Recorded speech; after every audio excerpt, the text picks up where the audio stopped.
Assalamualaikum warahmatullahi wabarakatuh.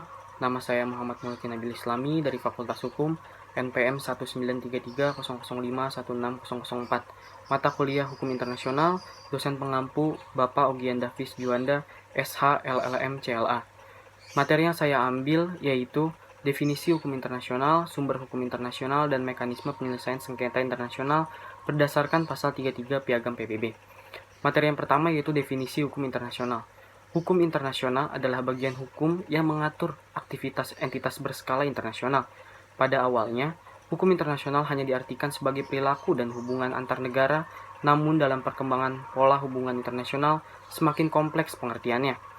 Hukum internasional juga mengurusi struktur dan perilaku organisasi internasional dan pada batas tertentu, perusahaan multinasional, dan individu. Berikut ini merupakan pendapat dari pengertian hukum internasional menurut para ahli. Yang pertama yaitu menurut Stark, hukum internasional adalah perangkat hukum atau badan hukum yang sebagian besar terdiri dari prinsip-prinsip dan aturan perilaku dan perasaan negara terikat untuk mematuhi membangun hubungan dengan satu sama lain. Selanjutnya yaitu menurut Grotius, hukum internasional terdiri dari seperangkat prinsip-prinsip hukum dan karena biasanya dalam hubungan antar negara-negara. Hubungan ini didasarkan pada kehendak bebas dan persetujuan dari semua anggota untuk kepentingan bersama. Selanjutnya yaitu menurut Sugeng Istanto, hukum internasional adalah seperangkat ketentuan hukum berlakunya dipertahankan oleh masyarakat internasional. Selanjutnya yaitu menurut Oppenheimer, hukum internasional sebagai hukum yang timbul dari masyarakat internasional dan perjanjian pelaksanaannya dijamin dengan kekuatan dari luar. Selanjutnya yaitu menurut Brierley, hukum internasional sebagai seperangkat aturan atau prinsip-prinsip untuk melakukan hal-hal yang mengikat negara-negara beradab dalam hubungan mereka satu sama lain. Materi selanjutnya yaitu sumber hukum internasional. Macam-macam sumber hukum internasional menurut pasal 38 Piagam Mahkamah Internasional 16 Desember 1920 terdiri atas yang pertama yaitu perjanjian internasional. Perjanjian internasional adalah perjanjian yang diadakan antara anggota masyarakat bangsa-bangsa dan bertujuan untuk mengakibatkan akibat hukum tertentu. Yang kedua yaitu kebiasaan internasional. Kebiasaan internasional yaitu kebiasaan umum yang diterima sebagai hukum internasional. Pasal 38 ayat 2 Piagam Mahkamah Internasional.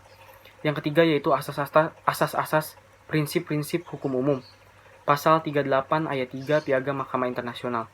Asas-asas prinsip-prinsip hukum umum adalah asas hukum umum yang diakui oleh bangsa-bangsa yang beradab.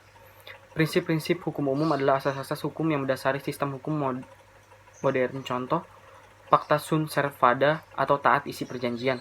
2. Abus de droit atau penyalahgunaan hak. 3. Bona fides atau iktikat baik.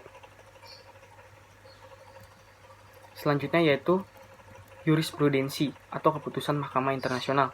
Jurisprudensi adalah keputusan hakim Mahkamah Internasional terdahulu yang dijadikan pedoman bagi hakim di kemudian hari untuk memutuskan perkara yang sama baik perdata maupun pidana. Selanjutnya yaitu doktrin atau ajaran atau pendapat pakar hukum internasional.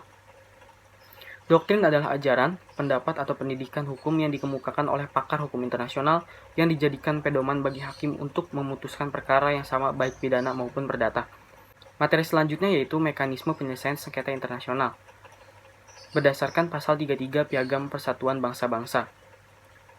Ketentuan penyelesaian sengketa dalam hukum internasional pada umumnya berdasarkan pasal 33 Piagam Persatuan Bangsa-Bangsa.